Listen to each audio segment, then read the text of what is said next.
वक्फ संशोधन विधेयक, इसकी हम बात करते हैं। पहली बात तो हम ये सोचते हैं कि ये विधेयक अभी आया है, नहीं, यह विधेयक अगस्त 2024 का है।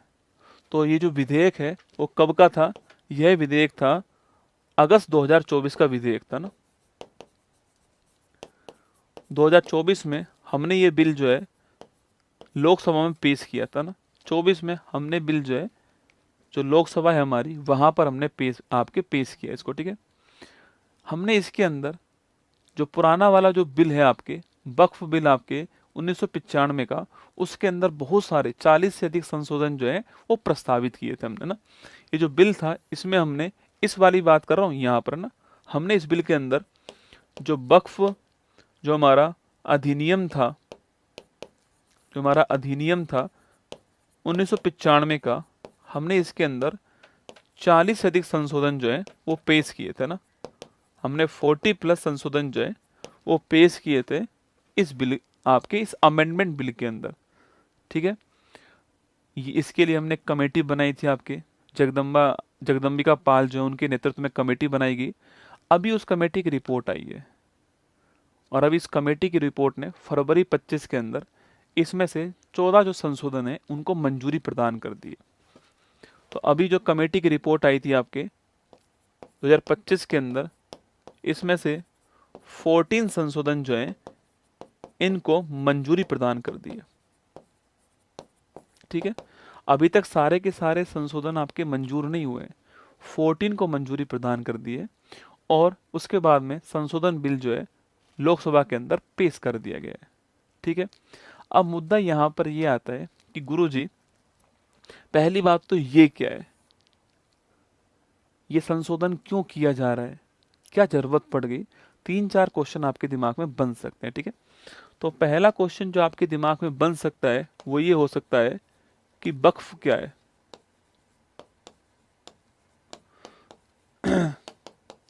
पहला क्वेश्चन तो आपके दिमाग में आ सकता है कि जो वक्फ है वो क्या है दोस्तों आपके। देखो, जब भी कोई व्यक्ति, मुख्यतः इस्लाम धर्म के अंदर, जब भी कोई व्यक्ति जो है अपनी चल या अचल संपत्ति, कहने की बात ये, आपके पास रुपया है वो, या आपके पास कोई भूमि है, आपकी जमीन है वो, आपको लगता है कि अब मुझे इसको दान कर देनी चाहिए धर्म के लिए, धर्म के जितने भी कार्य हो रहे हैं, कहीं मस्जिद बन रही है, कहीं पर कब्रिस्तान बन रहा है, कहीं कोई स्कूल बन रहा है आपके, तो वहां मुझे दान कर देना चाहिए। तो जब कोई व्यक्ति अपनी चल या अचल संपत्ति को धर्मार्थ कार्य के लिए दान कर देता है तो आपके उसे कहते हैं वक्फ।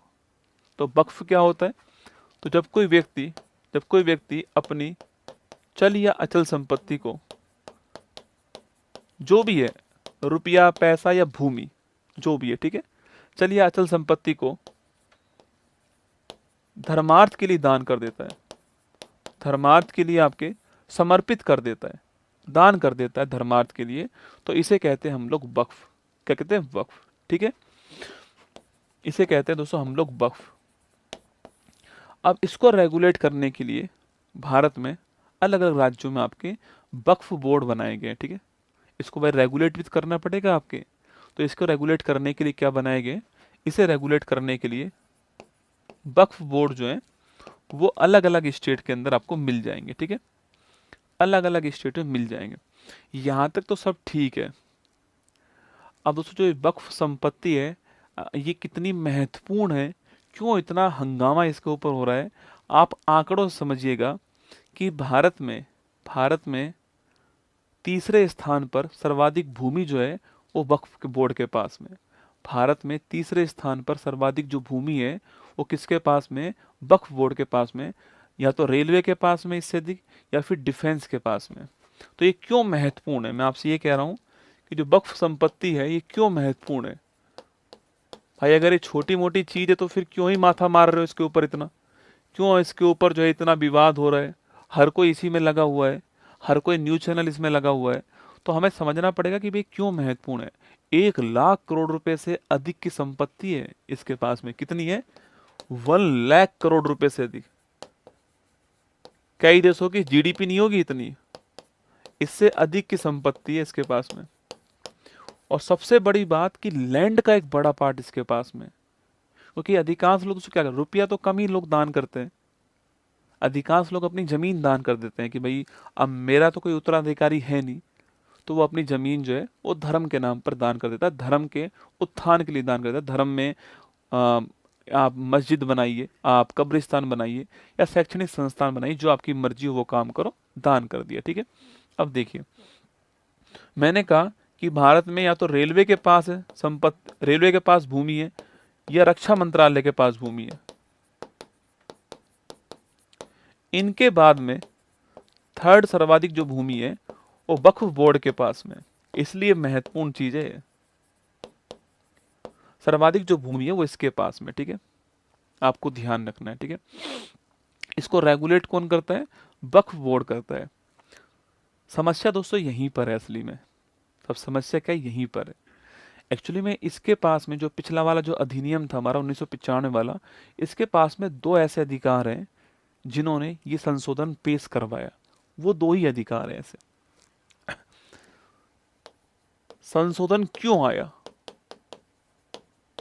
ये संशोधन जो है वो क्यों आया, जरूरत क्या पड़ गई दोस्तों ना। संशोधन आने का जो कारण था वो था वक्फ बोर्ड। एक्चुअली में ये मनमानी कर रहा है अपनी, एक वर्ड में कहूंगा आपसे, मनमानी करने में लगा हुआ है। मतलब भारत में आप सोचिए, भारत में कोई बोर्ड है और वो बोर्ड जो है वो किसी धर्म का है, अब वो किसी भी धर्म का हो, भारत में कोई बोर्ड है और किसी धर्म का है, और वो बोर्ड ये कहे कि मेरा जो डिसीजन होगा वो सुप्रीम होगा भारत में, मतलब मेरा डिसीजन के खिलाफ अब अपील भारत में कहीं नहीं कर पाओगे। मेरी बात सुन रहे हो, ये लिखा हुआ है बाकायदा कि जो वक्फ जो न्यायाधिकरण होगा आपके, जो डिसीजन वो दे देगा कि भाई ये संपत्ति वक्फ बोर्ड की संपत्ति है। पहली बात तो किसी भी संपत्ति को वो वक्फ बोर्ड की संपत्ति घोषित कर सकता है, एक तो ये अधिकार इसके पास में, अपने धर्म की किसी भी संपत्ति को, किसी भी व्यक्ति की संपत्ति को वो वक्फ बोर्ड की संपत्ति घोषित कर सकता है। तो एक तो पहला तो अधिकार ये हो गया, किसी भी संपत्ति को, किसी भी संपत्ति को वक्फ बोर्ड की संपत्ति घोषित करने का अधिकार इसके पास में, पहला तो अधिकार ये हो गया, ठीक है। सेकंड अधिकार इसके पास में क्या है कि जो डिसीजन लिया है, वक्फ न्यायाधिकरण ने जो डिसीजन ले लिया है, मान लो कोई विवाद हुआ, तो इसके लिए इन्होंने जो है वो एक ट्रिब्यूनल बनाया हुआ है, न्यायाधिकरण बनाया हुआ है, वक्फ न्यायाधिकरण, ठीक है। और इन्होंने कहा है कि जो डिसीजन आपके ये ले लिया वो फाइनल होगा, आप उसके खिलाफ अपील कहीं भी नहीं कर पाओगे। जो वक्फ न्यायाधिकरण होने वाला है के खिलाफ अपील, खिलाफ नो अपील, कोई भी अपील आप नहीं कर सकते किसी भी कोर्ट में, किसी भी कोर्ट में आप अपील नहीं कर सकते। ये इसमें लिखा हुआ था। किसकी बात कर रहा हूं मैं 1995 के एक्ट की बात कर रहा हूं। अब आप मुझे बताओ कि संशोधन होना चाहिए या नहीं होना चाहिए, बहुत जरूरी था संशोधन होना। देखिए, ये किसी के धर्म में हस्तक्षेप की बात नहीं है, लेकिन ये जो असीमित शक्ति है ना, ये कभी कभी उसी धर्म के लोगों को भी परेशान कर देती है, उसी धर्म के लोगों को भी नुकसान पहुंचाती है, ठीक है। अब हमने क्या करा, संशोधन पेश किया, और जो 14 संशोधन पेश हुए, जो मंजूर हुए, उसमें 4 बड़े डिसीजन भारत में हुए, उसमें 4 बड़े डिसीजन आपके भारत के अंदर हुए, जिनकी सराहना आपको भी करनी चाहिए। देखिए वो कौन कौन से हुए। तो आपको ये बैकग्राउंड समझ में आ गया कि वक्फ क्या है, वक्फ की संपत्ति इतनी महत्वपूर्ण क्यों है, संशोधन हम क्यों लेकर आए। तो मैंने आपको ये समझाने का प्रयास किया। अब बात करते हैं बदलाव की, अब बात करते हैं चेंजेस की।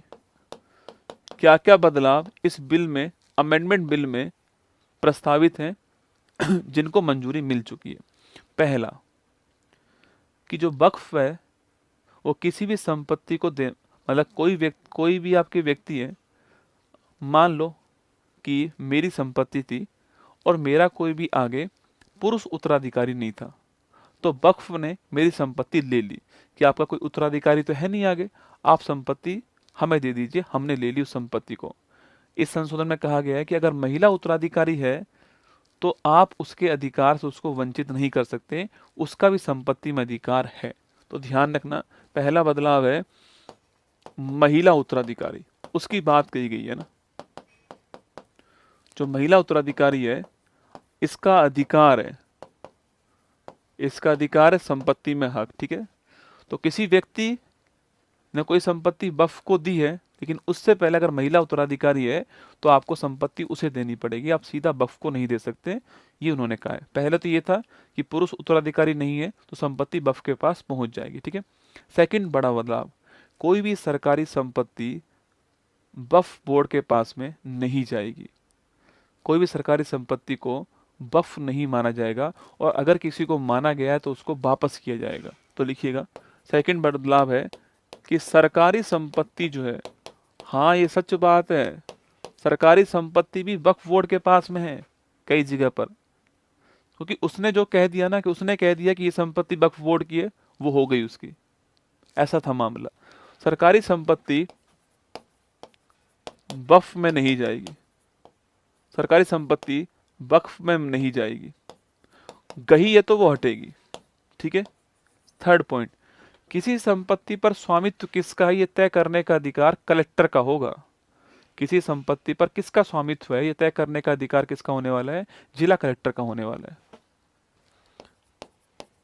वक्फ तय नहीं करेगा कि संपत्ति पर अधिकार किसका है, स्वामित्व किसका है, ये वक्फ तय नहीं करेगा, ये तय कौन करेगा, ये जिला कलेक्टर तय करेंगे।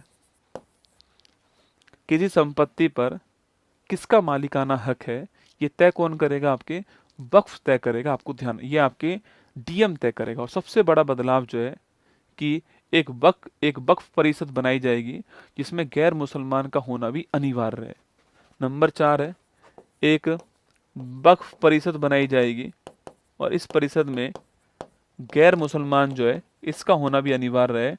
और जिसकी मैं बात कर रहा था वो ये है, इसमें कुल मिला के 22 मेंबर होंगे, ठीक है। जिसकी मैं बात कर रहा था वो ये है कि अगर आप इस न्यायाधिकरण के फैसले से संतुष्ट नहीं है तो आप इसके खिलाफ अपील कर सकते हैं। यही एक मेजर है। एक तो हर संपत्ति को वक्फ की संपत्ति नहीं माना जाएगा, ये चेंज है। सरकारी संपत्ति अलग रहेगी, महिला उत्तराधिकार है तो वो अलग रहेगा, संपत्ति पर मालिकाना हक किसका है ये तय कौन करेगा, डीएम करेगा। और इसके अलावा अगर आपको फिर भी कोई समस्या है इस ट्रिब्यूनल के फैसले पर तो आप कोर्ट जा सकते हो, आप कोर्ट जा सकते हो 90 दिनों के अंदर, 90 डेज के अंदर आप कोर्ट जाइए। इसमें कोर्ट का फैसला फाइनल फैसला होगा। और ये बहुत जरूरी है, जहां पर संविधान है, जहां पर लोकतंत्र है, वहां पर कोर्ट क्यों बनाई गई थी, तो कोर्ट इसीलिए बनाई गई थी, ठीक है। कोर्ट इसीलिए बनाई गई थी। तो ये साफ साफ कहा गया है यहाँ पर कि अगर आप ट्रिब्यूनल के फैसले से अगर आप संतुष्ट नहीं है, आपको लगता है कि मुझे इसके खिलाफ अपील करनी है। तो भारत में ऐसा होता है, आप डिस्ट्रिक्ट कोर्ट के फैसले से संतुष्ट नहीं है, आप हाई कोर्ट जाओगे, हाई कोर्ट से नहीं है सुप्रीम कोर्ट जाओगे, सुप्रीम कोर्ट से नहीं है दोबारा आप अपील करोगे सुप्रीम कोर्ट में। तो ऊपर अपील करने का अधिकार तो हर किसी के पास में, तो यहाँ पर क्यों ना हो। तो यहाँ पर साफ साफ कह दिया कि ट्रिब्यूनल के फैसले से आप संतुष्ट नहीं है तो आप कोर्ट जा सकते हैं, 90 दिनों के अंदर आपको जाना पड़ेगा कोर्ट, ये यहाँ पर कहा गया है। अब विवाद क्यों हो रहा है, डिस्प्यूट क्यों दोस्तों हो रहा है, तो देखो इसमें जो वक्फ है उसकी शक्ति कंट्रोल में आएंगी, रेगुलेशन में आएंगी, उनके ऊपर भी गवर्नमेंट का रेगुलेशन बढ़ जाएगा। यस या नो, उनकी जो मनमानी है वो समाप्त होगी यहाँ पर, पहली बात तो, ठीक है। ये सब यहाँ पर होने वाला है, मनमानी समाप्त होगी, ठीक है। और एक दूसरा ये वाला डिसीजन जो था कि कोर्ट ऊपर बैठ गई है अब जो है, तो ट्रिब्यूनल का फैसला फाइनल फैसला नहीं होगा, ये यहाँ पर था। तो ये पूरा डिसीजन है, ये संशोधन यहाँ पर लागू हुए, ठीक है। अब इसका इंटरप्रिटेशन कौन कैसे कैसे करेगा वो अलग अलग पार्टी का अलग अलग काम है। मैं किसी पार्टी की तरफ से आपसे नहीं कह रहा हूँ, मैं आपको वो बता रहा हूँ कि जो इस संशोधन के अंदर किया गया है, ठीक है। तो ये विवाद था और ये बदलाव जो है वो आपके सामने, मैंने आपको समझाने का प्रयास किया है, इसको आसान भाषा में समझाने का प्रयास किया है।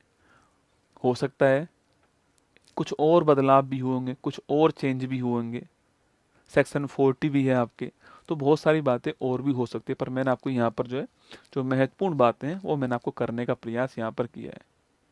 तो चलिएगा, ऑल द बेस्ट आप सभी को, ध्यान रखना अपना। जय हिंद, थैंक यू।